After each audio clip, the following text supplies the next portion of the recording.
मुशरक बंदे दी अकल खत्म हो जाती है। एक कहण वाला कहंदा वे एक बंदे दी एक बीबी दा बच्चा उहदी रूह कबज हो गई ते ओने अपना पीर अब्दुल कादिर जलानी रहमतुल्लाह नू आवाज़ मार देवे, आवाज़ मार दिए। आवाज़ मारी ते पीर साहब ने नगाह उत्ते उठाईए। पीर साहब वेद ने के फरिश्ता रूहां लैके थैले दे अंदर पा के जा रहा वे ते पीर साहब ने उस वक्त रूहां लैके ते उह थैले नूं खोलिया ते रूहां सारियां निकलियां ते सारियां दे सारे जिंदा बंदे हो गए।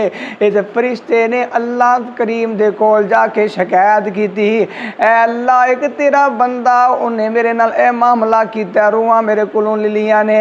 अल्लाह पाक ने आख्या ओए फरिश्ता चंगा हो गया वे जो इत्थे आंदा ते सारियां रूहां जड़ियां देन दे के ते जान छुटनी दी।